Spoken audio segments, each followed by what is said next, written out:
오늘은 5월 셋째 주일입니다. 이 계시록을 보면 2장과 3장에서 사도 요한이 소아시아에 있는 7교회에게 편지를 보냈습니다. 그리고 바로 이어서 계시록 4장에서 하늘에서 천상에서 예배하는 모습이 나오고 있습니다. 이 사도 요한은 지상의 교회와 이 하늘에 있는 천상의 교회가 연결되었다는 것을 우리들에게 전해주고 있는 겁니다. 그리고 실제 초대교회는 사도신경을 고백함으로 하늘의 교회와 땅의 교회가 하나로 연결되었다는 것을 사도신조를 고백할 때마다 하나님 앞에 선포하고 있었습니다. 우리가 사도신경을 보면 거룩한 공회와 성도가 서로 교통하는 것이 나옵니다. 이게 바로 땅에 있는 교회와 하늘의 교회가 연결되었다는 것을 초대교인들은 사도신경을 할 때마다 고백해 왔습니다. 그러니까 지금 이 시대에 우리들은 너무 사도신경의 의미를 모르고 그냥 습관적으로 암송만 할 수 있다는 그런 위험성들이 있다는 것이죠. 좀 더 구체적으로 살펴보면 이 거룩한 공회는 땅에서 구원받은 성도들을 하나님이 불러서 모이게 만든 에클레시아라는 겁니다. 그래서 하나님의 부름받은 공동체, 이 지상교회를 그래서 에클레시아 교회라고 우리는 부르고 있는 거예요. 그리고 여기서 성도가 서로 교통하는 것은 땅에 있는 성도들끼리만 교통하는 것이 아니라 하늘에 있는 성도들과 땅에 있는 성도들이 오늘처럼 예배를 통하여 기도를 통하여 서로 교통하고 연결된다는 것을 우리 초대교회 성도들은 사도신경을 통하여 고백해 왔던 것입니다. 그래서 사도신경을 만들 때 성도들은 바로 우리들이 성도들끼리만 교제하는 것이 아니라 우리가 예배하고 기도하면 하늘의 성도들과도 교제를 나누고 있다. 그래서 이 고백이 꼭 들어가야 된다고 성도가 서로 교통하는 것을 사도신경에 포함시켜서 지금까지 고백해 오고 있는 거예요. 그래서 정말 오늘도 우리는 예배하고 있습니다. 구원받은 성도들을 하나님이 불러서 거룩한 공회, 이 에클레시아 속에서 예배하고 있고 우리가 예배하는 것이 성도가 서로 교통하는 것을 통하여 이미 하늘에 간 우리 성도들과 예배와 기도를 통하여 서로 교제하는 것을 정말 고백하기 위해서 사도신경에 이것이 포함됐다는 것도 잊지 않고 우리들이 고백할 때마다 이 의미를 떠올려 볼 수 있기를 간절히 소망합니다. 그런데 이렇게 사도신경에 이런 고백들이 나온 것이 오늘 바로 사도 요한이 계시록에서 이 땅에 있는 교회와 하늘에 있는 교회를 서로 연결시키고 있는 거예요. 그래서 오늘 말씀은 하나님 나라에서 천상에서 어떻게 예배하고 있는지가 너무나 잘 나오고 있습니다. 그래서 우리가 하늘에서 천상에서 예배하는 모습을 오늘 계시록을 통하여 살펴보면 땅에서 예배하는 우리들이 하나님 앞에 어떻게 예배하는지를 깨달을 수가 있는 거예요. 그래서 오늘 천상의 예배가 어떤 모습인지를 깨닫고 땅에 있는 우리들이 하나님 앞에 온전한 예배자들이 될 수 있기를 간절히 소망합니다. 그럼 오늘 제일 먼저 사도 요한이 어떻게 천상 예배에 참석할 수 있었는가? 이 문제가 굉장히 중요한 것이죠. 오늘도 우리들이 어떻게 하면 하나님과 연결된 예배를 드릴 수 있는가? 이것과도 맞물려 있기 때문에 그러면 사도 요한이 오늘 천상 예배에 참석할 수 있었던 첫 번째 이유는 무엇입니까? 오늘 1절에 보면 이유에 내가 보니 하늘의 문이 열려 있다는 거예요.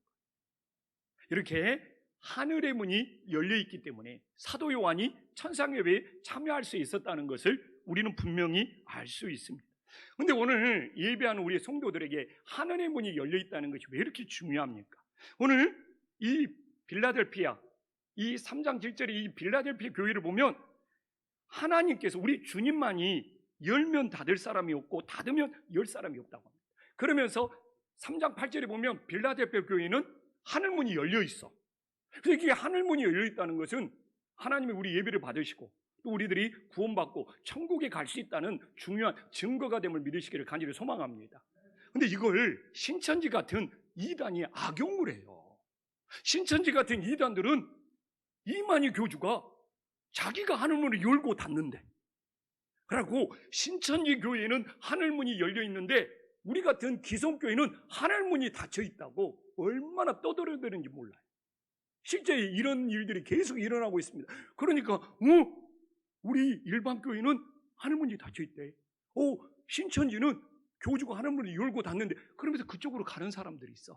얼마나 어리석은 일입니까? 우리가 이렇게 성경을 정확히 묻으면 하늘문을 열고 닫을 수 있는 분은 어린 양 대신 우리 주님밖에 없음을 믿으시기를 간절히 소망합니다. 그래서 이런 말씀을 우리가 이렇게 계시를 통하여 한번 확인하는 것이 너무 중요한 거예요. 어떻게 이단의 교주가 자기가 하늘문을 열고 닫는데, 근데 또 그런 말을 듣고 그쪽으로 넘어가는 사람들을 보면 너무 가슴 아파요. 그래서 저 같은 목회자가 이런 계시록을 통하여 하늘문을 열고 닫을 분은 어린 양 대신 우리 주님밖에 없고, 오늘도 우리가 예배할 때 하나님께서 하늘문을 열어 놓으셔야지만이 우리의 예배가 하나님께 연락되는 은혜로운 예배가 되기를 믿으시기를 간절히 소망합니다. 그래서 오늘 김포안식교회 우리 예배를 하나님께서 하늘문을 열어놓고 받아주시는 놀라운 역사가 있음을 우리들이 다시 한번 감사할 수 있기를 소망합니다. 또한 이 사도 요한의 이 예배가 이 천상 예배에 참석할 수 있었던 또 하나의 이유가 무엇입니까? 오늘 2절에 나오죠. 성령이 감동되어서. 성령이 감동되어서. 그래서 오늘도 우리가 온전한 예배자가 되려면 성령의 감동이 돼야 돼. 그래서 우리는 정말 아버지 앞에 예배의 자리에 나오면, 하나님 오늘도 내가 성령에 감동되어서 성령 충만되어서 온전한 예배자가 되게 해달라고 예배를 준비하는 사람이나 참여하는 사람들이 모두 마음을 모아 기도하는 믿음의 자녀들이 되기를 간절히 소망합니다. 자, 봐보십시오. 스데반 성령 충만했습니다. 와, 성령 충만한 사람은 하늘으로 주목하여 하나님의 영광을 본다고 나와 있어요. 근데 우리는 하나님의 영광을 본다는 것에 별로 관심이 없어. 하나님께 영광을 돌려야 된다, 이것만 가르쳤어요. 근데 분명히 하나님께 영광 돌려야 합니다.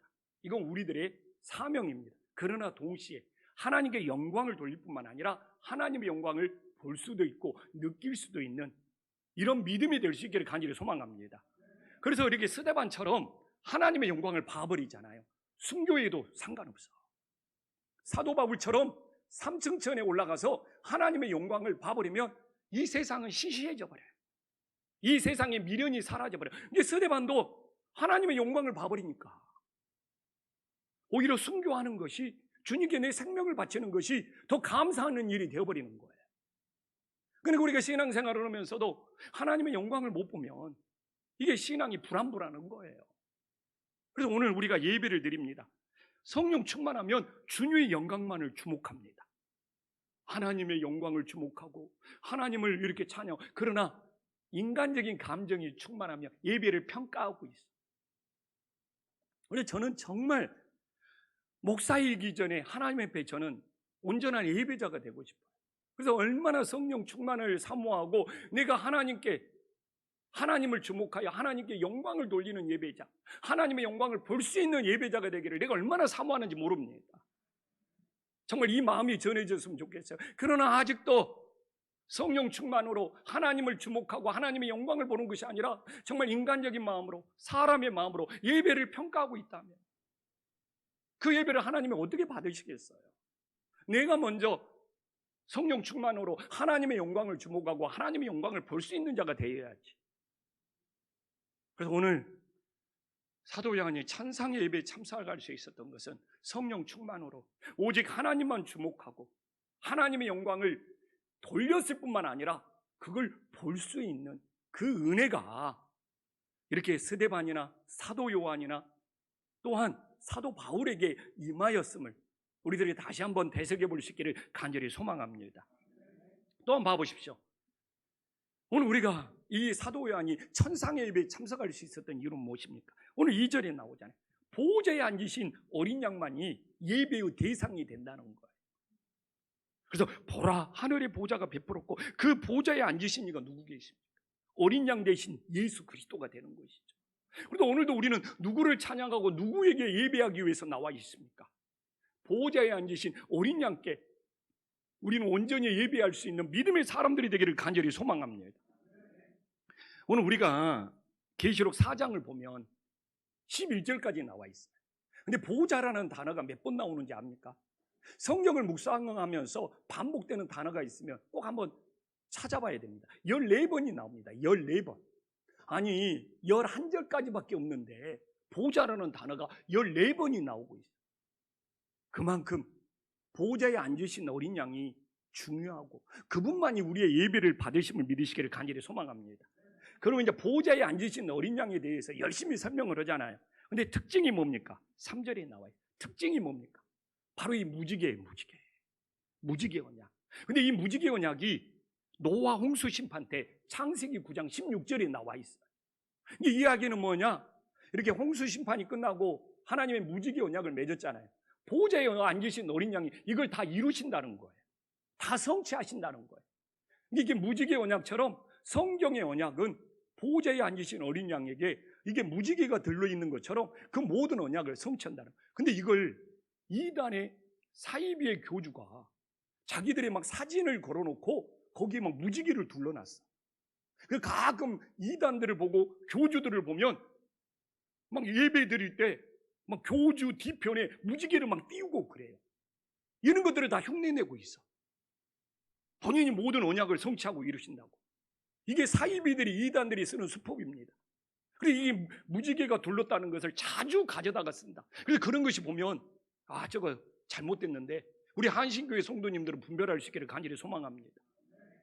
이 창세기에 나와 있는 이 무지개 언약을, 그래서 계시록과 창세기가 연결되어 있어서 제가 계시록을 우리 성도님들과 한 달에 한 번씩 나누면서 창세기를 갈 수밖에 없어요. 창세기를 설교할 수밖에 그래서 없는 거예요.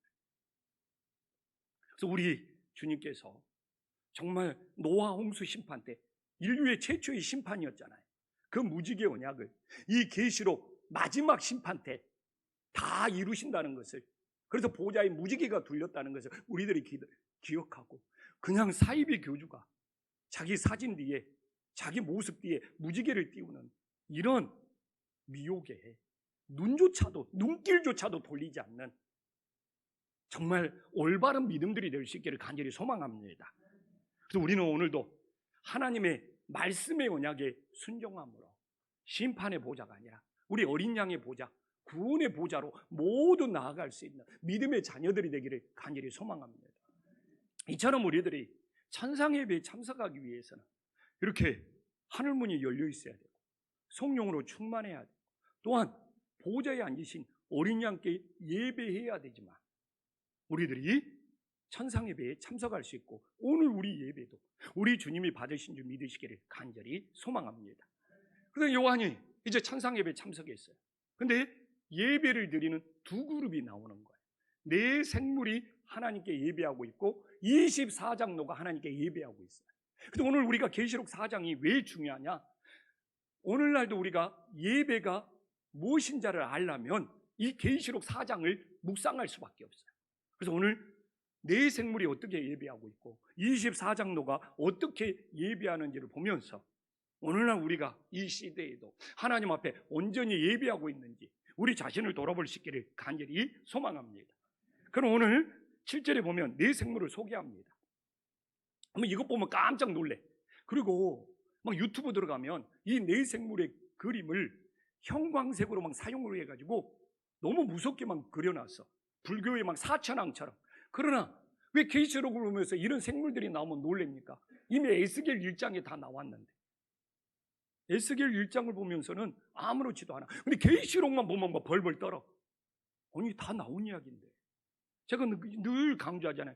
계시록은 처음 나오는 것이 아니라 이렇게 에스겔이나 다니엘서나 그 나온 이야기를 우리들에게 또다시 예수님이 성취하고 있다고 전해주고 있는 거예요. 자, 봐봅시다. 오늘 첫째 생물은 사자 같은 거. 사자는 동물의 왕이잖아요. 왕으로 오시는 예수 그리스도. 그래서 마태복음은 왕으로 오신 예수 그리스도를 강조하고 있어요. 왕으로 오신 예수 그리스도는 금색 옷, 자색 옷을 입고 있는 거. 또한 송아지 희생제물, 이 땅에 십자가의 희생제물로 오신 예수 그리스도. 그래서 마가복음이 송아지 희생제물로 오신 예수 그리스도를 강조하고 있어요. 그래서 붉은색. 또한 얼굴이 사람 같다. 인자로 오신 예수 그리스도. 성육신, 사람의 몸을 입고 오신 예수 그리스도. 그래서 누가복음에 인자라란 말이 그렇게 나와. 그리고 하얀색. 이 땅에 오신 예수 그리스도가 죄가 없기 때문에. 또한 독수리, 하늘색. 멀리 보고 멀리 날아가잖아요. 전지전능하신 예수 그리스도. 얼마나. 그리고 이 네 생물은 예수님의 모습을 보여주는 거예요. 왕이 되신 예수 그리스도, 희생제물이 되신 예수 그리스도, 인자 사람의 몸을 입고 오신 예수 그리스도, 전지전능하신 예수 그리스도. 색깔도 왕은 금색, 희생제물은 붉은색, 인자로 오시는 것은 죄가 없는 흰색, 또한 독수리, 전지전능한 하나님 하늘색. 그리고 이 네 가지 색깔로 성막을 만든 거예요. 성막. 하나님이 임재하는 성막에 이 네 가지 색깔의 실로 성막을 만들었어요. 그리고 이걸 통해서 사복음서에 마태는 왕으로 오신 예수 그리스도를 강조하고, 마가는 희생제물로 오신 예수 그리스도를 강조하고, 누가는 인자로 오신 예수 그리스도를 강조하고, 또한 요한은 이 독수리, 전능하신 예수 그리스도를 강조하는, 얼마나 성령의 감동으로 아름답게 기록되어 있음을 우리들이 다시 한번 기억할 수 있기를 간절히 소망합니다. 그럼 그 네 생물이 어떻게 예배하고 있습니까? 첫 번째 봐보십시다. 8절에 밤낮 쉬지 않고 이르기를 거룩하다 거룩하다 거룩하다. 야, 그래서 모든 예배의 생명은 거룩함에 있음을 믿으시기를 간절히 소망합니다. 그럼 왜 세 번 고백하고 있지? 이게 히브리식 표현입니다. 히브리어에서 최상급은 세 번 반복하는 거예요. 그러기에 히브리 사람들은 세 번 반복하면 그것보다 더 높일 수 있는 방법이 없어요. 이게 최고로 높이는 방법이 세 번 반복하는 거예요. 그래서 유대인들은 사람들에게는 세 번을 반복하는 일이 한 번도 없습니다. 사람들에게는 두 번만 반복해도 엄청난 거예요. 이 세 번 반복하는 것은 하나님에게만 사용합니다. 그런데 초대교인들은 이 세 번 반복하는 것이 최고로 높인다는 것과 함께 삼위일체 하나님, 성부, 성자, 성령 삼위일체 하나님께 이렇게 세 번 반복해서 드리는 것까지 포함되어 있는 거예요. 아멘. 그래서 오늘도 우리가 거룩 하신다면 최고로 하나님을 높이는 거고, 또한 삼위일체 하나님까지도 고백하는 은혜의 역사가 있기를 간절히 소망합니다. 근데 우리가 거룩하신 주님을 높이려면 어떻게 해야 됩니까? 내가 먼저 거룩해져야 돼. 그래야지 하나님께서 우리 거룩을 받으시는 거예요. 그래서 예배 시간에 이 참회의 기도가 그렇게 중요한 거예요. 그래서 우리들이 연약한 육신을 가지고 있잖아요. 그래서 알게 모르게 죄를 지어. 그렇기 때문에 그나마 우리 예배를 하나님께 받게 하기 위해서는 이 참회의 기도를 통하여 내 죄를 사해 주시고 하나님의 거룩함이 임하게 해달라고 간절히 기도를 해야지. 그 거룩하신 하나님께서 우리의 예배를 받아주시기를 정말 간절히 소망할 수 있는 거예요. 그래서 제가 예전에는 그랬어요. 참회 기도를 않고 그 후에 늦게 오면 예배 다시 드리라고 한 적이 있어요. 절대로 그걸로 상처받지 마십시오. 정말 우리가 참회 기도를 통하여 내 죄를 씻음받고 거룩해져야지만이 하나님께서 우리 예배를 받으신다는, 내가 정말 성경대로 예배학적으로 성도님들에게 전해주고 싶은 그 열정이었음을 다시 한번 기억할 수 있기를 간절히 소망합니다. 그래서 오늘날도 우리가 먼저 거룩한 성도가 되어야 돼. 그래서 참회의 기도가 중요한 겁니다. 진심으로 우리의 죄가 사함받고, 우리가 죄를 안 짓고 싶다고 해서 안 짓는 건 아니잖아요. 연약해서 나도 모르게 죄 짓는 일이 많잖아요. 그렇기 때문에 반드시 참회의 기도를 통해 우리의 죄가 씻음받고 거룩하신 주님께 오늘 내 생물처럼 거룩 영광을 돌리는, 우리 하나님을 높이는 믿음의 자녀들이 되기를 간절히 소망합니다. 이렇게 알고 나면 다 오해가 풀려. 성경적으로 알고 나면 왜 그랬는지 다 이해가 돼. 그러나 우리가 성경을 모르기 때문에 오히려 성경대로 가르쳤는데도 가끔 오해하는 일이 생길 수도 있다는 것이죠. 두 번째는 무엇입니까? 이 천상에서 네 생물들이 다시 오실 주님을 예비합니다. 8절 봐볼까요? 주 하나님 곧 전능하신 이여, 전에도 계셨고 과거에도 계셨죠. 이제도 계시고 오늘도 계셔서 우리 예배를 받으시고 계시죠. 장차 오실 일이라 다시 오실 예수님, 재림하실 예수님을 고백하고 계신 것이죠. 그래서 우리 주님께서는 여기서 뭡니까? 시간과 공간과 이 모든 걸 초월해서 영원히 존재하시는 주님이 되는 거죠. 과거도 현재도 미래도 계시면 시간과 공간을 초월해서 영원히 존재하는 하나님이 되시는 것이죠. 그런데 여기서 강조점은 뭡니까? 장차 오실 예수님, 이 재림하실 예수님을 강조하고 있는 거예요. 이 재림하실 예수님께서 이 땅에 오셔서 모든 걸 심판하신다는 거예요. 그래서 오늘도 우리가 온전한 예배자가 되신다면 정말 재림하실 주님을 사모해야 돼요. 이것이 그냥 이단은 교주가 그러잖아요. 내가 재림주다. 이단의 교주들이 막 자기들이 직접 재림주라고 하면서 한국교회를 어지럽히니까 다시 오실 주님, 재림주, 이걸 사모한다는 것을 표현하기를 두려워하거나 어색하는 사람들이 있어요. 근데 이거 다시 찾아와야 됩니다. 어떻게 이단이나 사이비가 재림주가 될 수 있습니까? 바로 우리 어린 양만이 이 땅에 다시 오실 재림주가 됨을 믿고 우리 반드시 예배를 드릴 때마다 이 땅에 다시 오실 우리 어린 양의 주님을 사모하고 기다릴 수 있는 믿음의 자녀가 될 때 온전한 예배자가 된다는 것을 반드시 기억할 수 있기를 간절히 소망합니다. 또 하나는 봐보십시오. 또 하나는 이 네 생물들이 어떻게 되는 거예요? 9절에 하나님께 영광을 돌리고 있잖아요. 야, 보호자에 앉으사 세세토록 살아계시는 이에게 영광과 존귀와 감사를 돌린다. 그런데 여기서 중요한 것이 뭡니까? 하나님이 살아계신다, 세세토록 살아계신다는 거. 그래서 이 우주의 역사를 주관한다는 거. 근데 우리는 세상에 사라질 것들에게, 세상에 헛된 것들에게 우리 마음을 빼앗겨서 오늘도 가정에서든 교회에서든 예배의 자리에 못 나온다면 얼마나 안타까웁니까? 세상 것은 다 없어지고 사라질 겁니다. 우리 주님만이 세세토록 살아계셔서 영광을 받으실 분이에요. 그런데 세상 일 때문에, 밖의 일 때문에 오늘 집에서든 교회에서든 예배의 자리에, 주님의 자리에 못 나온다면 얼마나 그건 가슴 아픈 일입니까? 그것이 바로 죽어있는 믿음이 되는 것이죠. 우리 주님은 세세토록 살아계신 하나님입니다. 그럼 오늘도 우리는 내 믿음이 죽은 믿음이 아니라 살아있는 믿음이 되어서 내 믿음이 오늘도 살아있다는 증거로 우리 하나님께만 영광과 존귀와 감사를 정말 돌리는 믿음의 자녀들이 되기를 간절히 소망합니다. 이렇게 네 생물의 예배를 드립니다. 그 다음에 이제 마지막으로 나온 것이 무엇입니까? 24장로예요. 근데 이게 참 말씀이 은혜가 됩니다. 네 생물은 천사들의 예배예요. 천사들을 대표하는, 이렇게 천사들은 하나님의 거룩을 높이고, 천사들은 재림주, 다시 오실 주님을 높이고, 이렇게 천사들은 살아계신 주님께 영광을 돌리고 있고. 근데 이게 바로 이 24장로들이 바로 우리들의 예배예요. 왜 24장로냐? 구약의 성도들과 신약의 성도들을 대표하고 있어요. 구약의 12지파, 신약의 12제자. 성경은 대표성의 원리가 있다고 제가 여러 번 이야기하잖아요. 그래서 구약의 12지파와 신약의 12제자, 이것이 합쳐서서 24장로가 하나님께 예배를 드리고 있는 거예요. 근데 이 계시록이 놀라운 것이 뭐냐면 구약과 신약을 하나로 연결하고 하나로 통합하고 있어요. 그래서 구약의 말씀들이 계시록에 굉장히 많이 나옵니다. 근데 이 모든 것을 어린 양 된 주님이 다 이루시는 거예요. 그래서 찬상에서는 구약의 성도와 신약의 성도가 갈라지고 나눠지는 것이 아니라 바로 구약의 12지파와 신약의 12제자가 함께 24장로가 되어서 하나님께 예배드리듯 신약 성도와 구약 성도가 함께 예배하는 은혜로운 자리가 됨을 믿으시기를 간절히 소망합니다. 그래서 하나님은 자꾸 막 가르고 나누고 막 분열이 일어나고 막 차별이 일어나는 것을 원치 않아. 예수님의 사랑으로 모든 것이 하나 되기를 원하시는 사랑의 주님이 됨을 믿으시기를 간절히 소망합니다.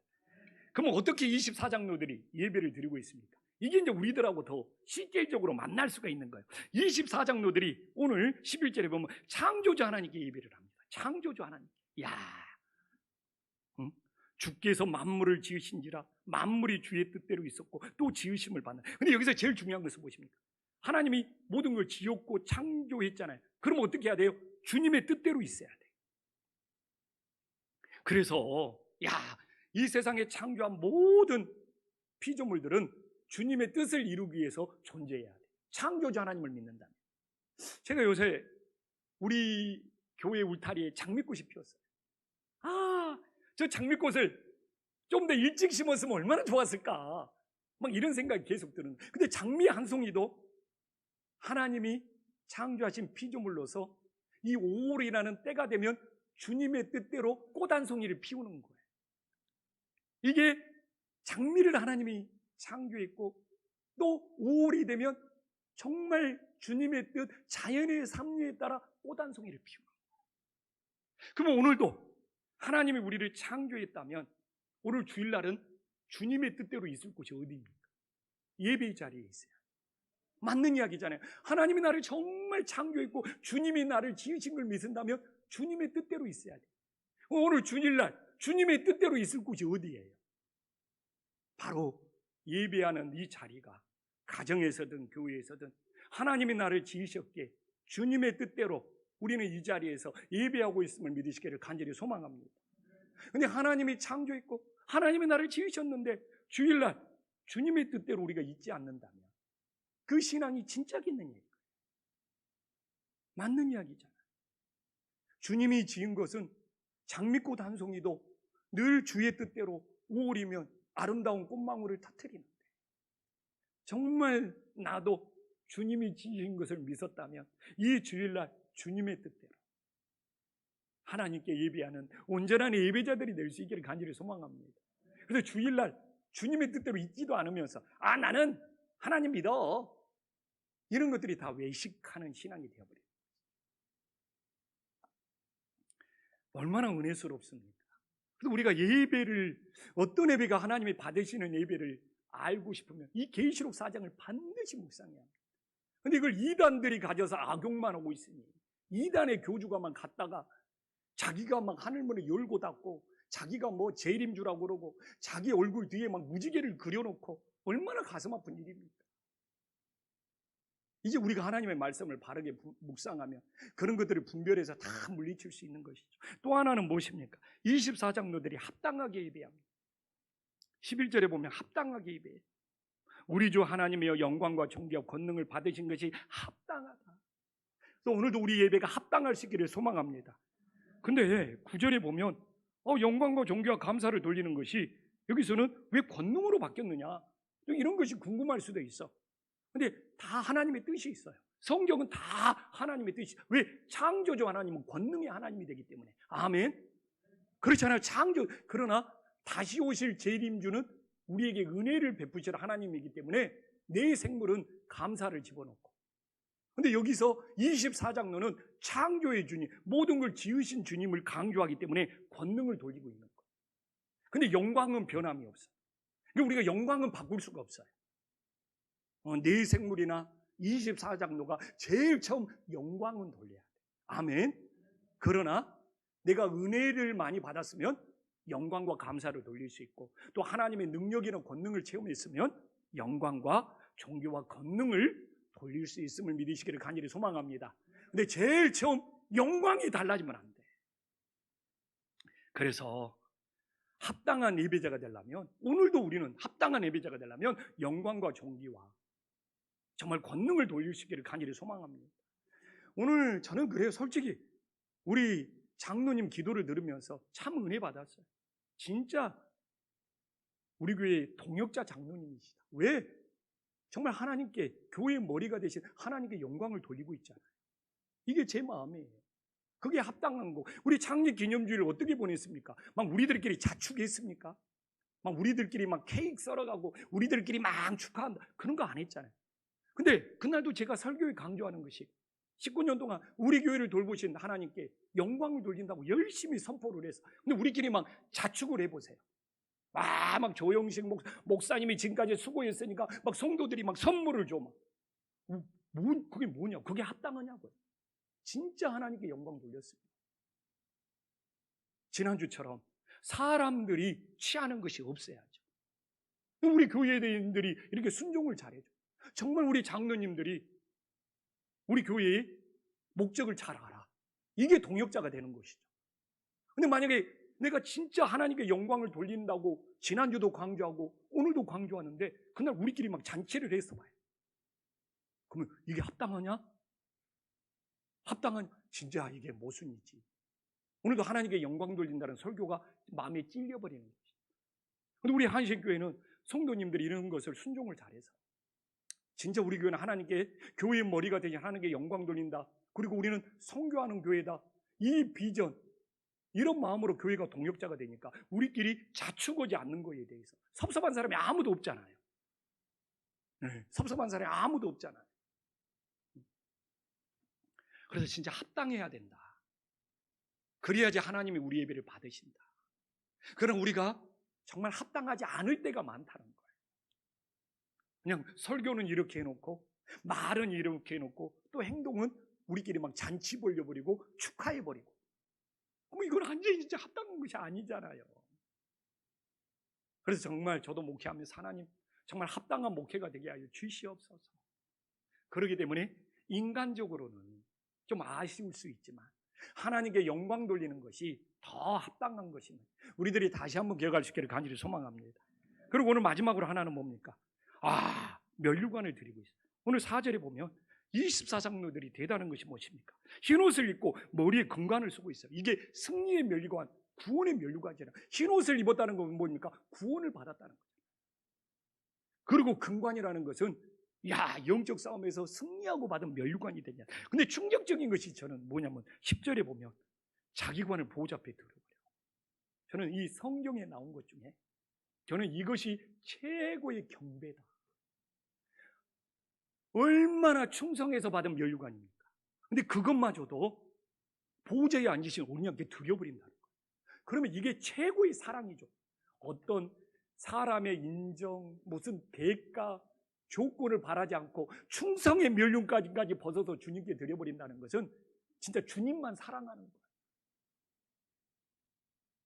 그래서 제가 개척을 하고 정말 이 말씀에 꽂혀버렸어요. 나도 이러게 하고 싶다. 이런 목사가 되고 싶다.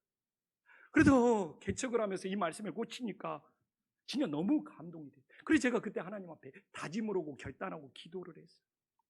너무 큰 은혜를 받고 내 마음에 감동이 되고 막 나도 내가 열심히 이 땅에서 충성할지라도 하나님 나라 가서 그 충성의 면류관까지도 주님을 사랑하기 때문에 기꺼이 드릴 수 있는 그런 목회를 해야 되겠다. 그래서 제가 그때 나는 정말 교회 밖에 나가서 세상에서 유명해지거나 감투 쓰는 일 절대로 하지 말고 오직 주님의 몸된 교회에서 충성하면서 목회를 하자. 제가 이 말씀의 은혜를 받아서 진짜 그런 결심을 했습니다. 근데 최근에 저와 함께 개척했던 장로님이 저를 소개할 일이 있었어요. 근데 그렇게 소개를 하는 거예요. 우리 목사님 개척할 때부터 봤는데 19년 동안 초심이 안 변했다는 거예요. 저한테 대놓고 했으면 진짜 아부죠. 근데 저한테 한 이야기는 아니고 저를 소개하면서 좀 민망해서 좀 옆에 있으면서 좀 못 들은 척 했어요. 근데 딱 두 가지 마음이 들었어요. 하나는 하나님이 주시는 최고의 위로였습니다. 우리가 19년 동안 이 교회를 세우고 진짜 하나님께만 영광 돌렸잖아요. 근데 하나님이 그런 식으로 저를 위로해 주시더라고요. 정말 위로받았어요. 이거면 됐지. 저를 속속들이 알 수 있는 장로님들이 초심이 변했다고 정말 말해주는 것만큼 더 큰 위로가 어디가 있겠습니까? 장로님들은 알아요. 내가 뭔가 욕심이 있고 뭔가 이런 것들 진짜 장로님들한테는 속일 수가 없어요. 당회 때 한 달에 한 번씩 꼭꼭 회의를 하기 때문에 더 잘 알죠. 그럼 내가 여기서 오늘 위선자가 되는 거잖아. 그러면 또 하나, 그것이 저에게는 19년을 맞이할 최고의 위로가 되고, 또 하나는 뭐냐? 앞으로도 세상에 유명해지는 거, 세상의 감투 내려놓고 끝까지 주님의 몸된 교회에서 충성하고 헌신하자. 다시 그 초심으로 돌아가서 다짐하는 계기가 되었습니다. 오늘 말씀 마무리할게요. 4절에 보면 구원받은 흰옷은 벗을 수가 없어요. 어떻게 우리가 구원받은 흰옷은? 그러나 충성한 면류관은 벗어서 주님께 드리잖아요. 흰옷은 벗을 수가 없지만 구원받은, 그것이 그 사람의 충성이요, 헌신이요, 땀이요, 눈물, 근데 그것마저도, 그러면 그것이 주님을 향한 최고의 사랑이 되는 거잖아요. 그런 대가, 그런 조건, 그런 인정, 그것보다도 주님을 향한 최고의 사랑이 되어버렸잖아요. 사실 저에게는 그런 영적인 사모함이 있어요. 우리 김포안심교회가 정말 모두 구원받은 흰옷은 벗을 수가 없지만 내가 받은 이 충성의 면류가 주님을 더 사랑하기에 기꺼이 벗어서 드릴 수 있는 그 중심, 그 믿음으로 나아가는 하나님의 자녀들이 될 수 있기를 간절히 소망합니다. 기도하겠습니다.